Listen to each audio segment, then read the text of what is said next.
All right, you guys have had a chance to check some of them, and hopefully you've already started thinking through any mistakes that you made. Feel free just to stop me on an even if you're like, wait, how did that work again? Because maybe you already figured out in your groups that something is wrong, but you need to figure out why it's right or why the correct answer is what it is. So here we go, number 2. Thanks for your patience. Whoop. Letter A should be -1/2 for y prime of 1. Letter B for y prime of 1 should be -1. Is this the one where you were eyeballing the graphs? How do you eyeball slope on a graph of a line? Rise over run, take 2 points, maybe try to find the closest 2 points that you could to the actual crosshairs, right? So -1/2-ish, -1-ish, maybe you estimated to be -1/3 or -2/3, but you shouldn't have a positive number because the slope was definitely down. Same with letter B, the slope was definitely down. But you could have been a little off in those numbers. Number 6, I heard a lot of you guys saying 12x to the 11th, and I agree. Now, do you see how they're using the y prime notation? Is that wrong? No. But dy dx would have also been really good if you were using dy dx. Excellent job. Leibniz would be proud because that was his notation. Number 14, 2t minus 3. Number 18, 6x squared plus 12x. All right, now it got to be a party. Why do I have this whole chart copied? Just so we could talk through if something didn't make sense, and it was a lot easier for me just to steal all the odds and evens than go through and steal all the evens. So anyway, number 26, you had 5 over 2x squared. Double check it. Did you make it 5 halves? Only x to the -2? Which you could then take the derivative with the power rule to be -5, x to the -3, and rewrite it in similar notation to be -5 over x cubed. Number 28, pi over quantity 3x squared. You would square that to be 9x squared. Pi would just be the coefficient. This would be to the -2. Bring down the -2, -2 pi over 9. Subtract 1x to the -3. The 9 stays down, the x cubed goes with it. And then number 30, 4x negative actually ends up being 4x cubed, whose derivative is 12x squared. Dun, dun, dun, dun, dun, dun. Any questions on the chart ones at all, 25 through 30? They made sense? It's super easy just to mess up little things with coefficients. Just be careful. It's super easy to mess up little things with coefficients. Just be careful. Number 36. You guys found that the derivative of 5 was 0, right? Derivative of -2 cosine, +2 sine. Plug it in, plug it in. Unit circle. Ah! Do you see what I mean by unit circle being important? What if you do all the work and this wasn't even a hard derivative? What if you did all the work to find, well, to rewrite, to find a derivative, and then you couldn't plug in to finish? That'd be a waste and a multiple choice answer wrong just because you don't know the unit circle. So sad. You must know the unit circle. Number 70 was a little weird, I think. Did you guys agree? They said something to the effect of, ooh, help me out. When will the function be parallel to the line? Or when will a tangent line? Oh, that's right. Find when this guy will be a tangent. Because they gave us a random line, but we have to think about the curve and then match that line up and be like, hey, when will you be parallel? When will you be tangent to the curve? Could be here, or if it was here, maybe it would be over here somewhere. So you're trying to figure out when is this a tangent line? Well, when is it a tangent line? Set the derivative of this guy equal to the slope of that guy. So the derivative of this guy, which is k is a constant, the 2 comes down, constant multiple rule, 2k stays, x is to the 1. So derivative equals slope, steal the m. But they also set these equal to each other. How come? Yeah, you have to solve for k, so you can't just leave it here. That's not enough. You need to get what x is and what k is. You need 2 equations. And so this one was a y equals, and that one was a y equals. The tangent line is going to hit the function where the x and y are the same. So the functions have to be equal because of the point where they hit, and then the derivative and the slope have to be equal because it's tangent. So tangent and point of tangency. That's where you got the 2 equations. Once you have the 2 equations, you can solve him for k pretty easy. You can plug into the other guy and solve k equals -1/3. But yeah, that was a tricky thing. There were 2 things to do. Function equals line for the y values matching for the intersection point, and then derivative equals slope for the secondary equation.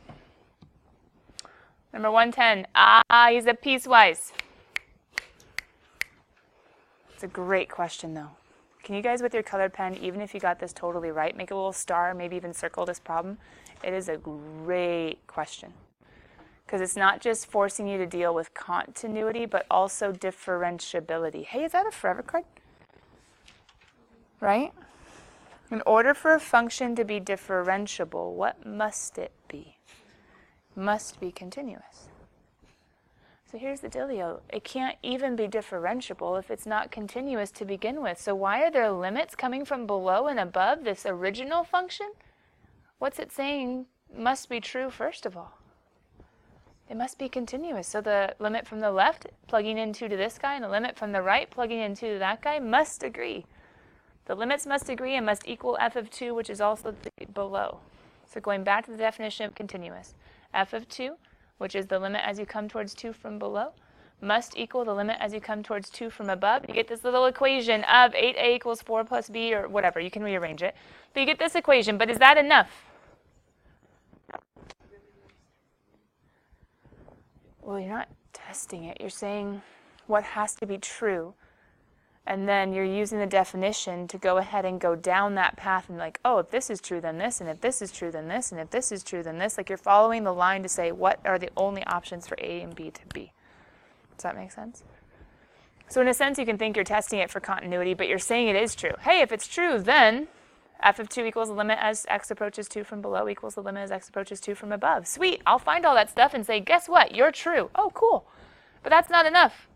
2 variables, 1 equation's not enough. I'm not checking continuity. What was the point? I need it to be differentiable. So I can't just look at the original function. Continuity, but isn't it possible for a function to be continuous and not differentiable? When does that happen? Forever card. What number is that? 6, 7, 8? Yeah. May be continuous but not differentiable. What are the 2 cases we have to watch out for? I'm showing one. I keep on showing it. Sharp points and vertical tangent lines. So it's possible for the function to be continuous and not differentiable. So I have to go, what did they do, guys? Who's this guy? They took the derivative of the top piece, bring down the 3 and make it a 2, and the derivative of the bottom piece, bring down the 2 and make it a 1, derivative of a constant is 0. They took the derivative. And they said, oh, by the way, for you to be differentiable, not only must you be continuous, but you must also be differentiable where the limit of the slopes from below has to equal the limit from the slopes from above. They have to agree, because whenever they disagree, there's a sharp point. Whenever they disagree, it's a sharp point. So then they say, oh, okay, so the limit from below the derivative, plug in 2, has to equal the derivative from above 2, plug in 2. Guess what? A equals 1/3, sweet, plug it back in. B equals negative 4/3. And that's it, that's the end. That was a big honking problem, but I had you guys star and highlight it because in order for a function to be differentiable, what must it be first? Okay, go back to chapter 1. You guys have to do test corrections on it anyway. How do we make a function continuous? That was all of this. And then that wasn't enough because to be differentiable, we also have to look at the derivative and say, oh, but guess what? You guys have to match 2, and then put the 2 together. Any questions? Odds. Janelle? 41. Anything before 41, first of all? Anything before 41? Okay, number 41. Let's go and peek at it real quick. I have the book right here. There he is. Number 41 says, finding a derivative, find the derivatives of each function. Ooh. Hey guys, how do we do a basic rule on this derivative? Can we do a quotient rule from the summer review packet that had us doing like bottom d top minus top d bottom all over bottom squared craziness? Is that basic? Good morning. Give everyone in your group a high 5. Nope, give them a high 10. High 10, high 10. Let's go, let's go, let's go, let's go, let's go. Wake up. Say good morning. Your vocal cords do work. Say good morning. Everyone say good morning. Okay, your voices work. Here we go. Is there a quotient rule on your basic card, forever card number 9? No. So we can't leave it like a quotient. We can't leave it like a fraction. So someone help me out. What do you do? Yeah, you can subtract the powers. Because when you have like bases, I'm just showing you what's going on when you subtract the powers. When you have like bases, what do you do to the exponents? So if you have x cubed on top and x on bottom, isn't that just going to be 4x squared? What's the next one going to be? And what are we supposed to be doing with this guy? Because I've just rewritten him. I've gotten him to be able to derive, right? So then what's f prime of x? Dun, dun, dun, dun, dun. Where are you? Dun, dun. Okay. Pause. Janelle first.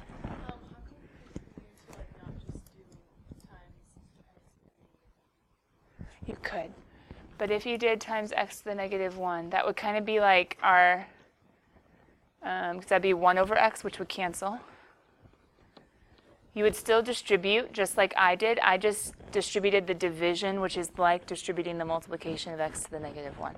So then you would, when you multiply like bases, you would add the bases, add the powers. So 3 plus negative 1, still 2. And then 2 plus negative 1, still 1. So whether it's easier in your brain to do it this way or whether it's easier in your brain to do it that way, both ways end up with a positive and a negative being put together or a positive subtracting a positive. Is that cool? Nick? Perfect. Does that make sense? So yeah, both ways work. And if you don't like the x negative 1, which I don't know, I think notation sometimes gets weird, you could have also done same thing. But I think it's a little bit shorter if you just get to splitting it up. Okay, anything after 41? AJ. Oh, sorry, yours. Go ahead. 57, 59. AJ, anything before 57 or 59? Okay. So let's go ahead and go down to number 57 first, which I think is not on this page. Just kidding. Next page. Ooh, 2 different sections, too. 57, the directions, as I'm peeking at them really quickly, is talking about an equation of a tangent line. Guys, what forever card? Equation of tangent line? 7. Good. It's the f prime of a one, the problem-solving one. Equation of a tangent line. What am I doing from pre-cal? What equation am I plugging into? Yeah. Say it right, though. Why am I leaving blanks? Because the x1, y1, m are my particular numbers, right? So what do I know right away just from looking at number 57? P.S. Remember that guy was a video. That might have helped. Yeah, I have my x1 and my y1, or you could think, AJ, was that you? X equals a is 0. So I can put my a here. I can put my f of a here. And what do I need right here? Derivative at a. So we have to take the derivative. Oh, it's a g. Lo siento. What's g prime? You guys agree? 1 plus e to the x. And so now I need not just g prime of x, I need g prime of, what's my a in this one? 0, right, AJ? It goes away, just give it time. Okay, so I have a equals 0. And I need g prime of 0. Plug it in. What is 1 plus e to the 0? Ooh, what's anything to the 0? Oh, so therefore, 1 plus 1 is 2. Dun, dun, dun, dun, dun. Rearrange them. Is that okay? Look for your x1, look for your y1, your slope. Take your derivative and plug it in. Pause! Am I allowed to ever put something in the slope spot that's not a number, not a constant? No. And then number, what do you guys say, 59? Okay. 59, horizontal tangent line. Hey guys, what's the slope of any horizontal line? 0, because it's flat. There's no slope. You're not going anywhere if you're skiing. I mean, you can, but you got to work a lot harder. Oh, hey, psst, and it was a video. Okay, determine the points at which the graph has a horizontal tangent. What did you guys say the slope was again? And who stands for the slope of a tangent line? The derivative. Oh. So take the derivative. Set equal to 0. And don't we just factor?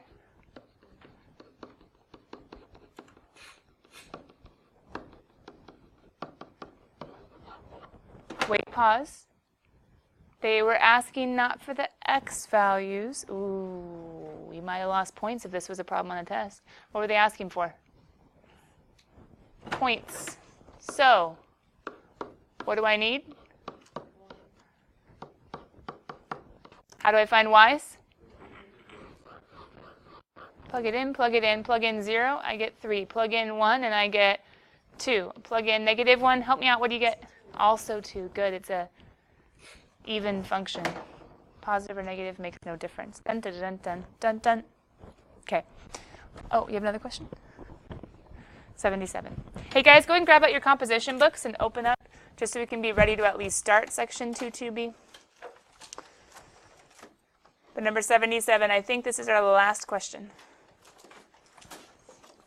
P.S. People that won the competition on my 2 groups that tied Friday. Period 6 didn't really want their treats after lunch because that's when their class would hit. So they asked if they can come in during nutrition and grab their goodies. You guys can go ahead and grab it. I'll let you in a couple minutes. Go back at my desk and grab what you want. Unless you want to come in during nutrition also, that would totally be fine. It is your option. But I should probably have gotten a knife. That would have been smart. The brownies will not be available cut until nutrition because I don't have a knife for it. Period 6 kids mostly wanted brownies, but anyway. Coming back, number 77. I see an upward sloped line and a horizontal line. Ooh, I can even label this one. This one's y equals 2. Ooh, I can even do rise over run to this one with a slope and name this one, or actually write this one. It's going to be, let's see, rise 2, run 1, so that's 2x minus 2. Hey guys, which one, it must be the original function, which one must be the derivative? Original? Because this is his derivative. Dun, dun, dun, dun. Yeah. Right. So how did we just figure it out? Yeah, you can make equations for both and be like, oh, since this guy's y equals 2x minus 2, then his derivative is going to be, you could say a constant. You could talk about a constant function and how y equals a constant must come from a linear function. You can talk about a few different things, talk about your power rule, all good things. Okay, here we go, section 22B. Wait a minute, don't we already have these notes down? Wasn't this the beginning of 22A? It's the same section, so don't rewrite these notes, but I want you to make a new section. I want you to name it 22B, rates of change, but you don't need to write down the intro to calculus stuff. I'm just drawing your attention to it once again because the derivative is used. Slope of a tangent line. Yes. Slope of a graph at a point. Yes. But what's verbal description number 3? Slope of the tangent line. Yes. Slope of a graph at a point? Yes. But what's number 3? Oh, you forget so soon. Verbal description 2.1, instantaneous rate of change. Verbal description number 3, instantaneous rate of change. Whoo! This is pre-cal. It's in green. It's review. It's not new. Average rates. Average rates.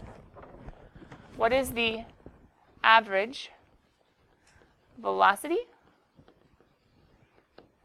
It's going to equal position of B. Well, let's just do it this way. Change in position over change in time. What's speed? Average speed? Absolute value. In position over change in time.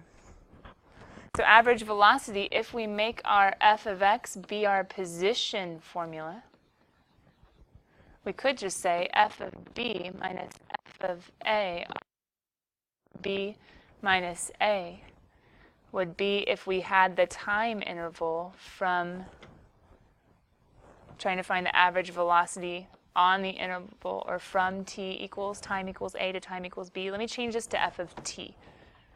Because motion is almost always in terms of time. And if we thought of this, if we were talking about x's instead of t's, we should make them t's really quickly.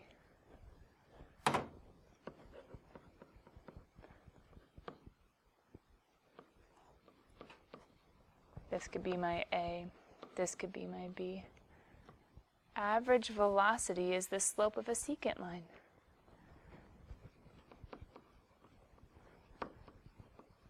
Which is why change in position over change in time looks like rise over run, or change in y over change in x. That's average. How would we do instantaneous?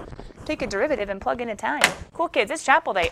Get out of here. Those of you, if you want a treat on your way out because you won on Friday, you can have it now, or you can have it at nutrition. I'll see you later. Alligators after a while, crocodiles. Don't worry, I'll keep them safe until nutrition if you choose to get them then.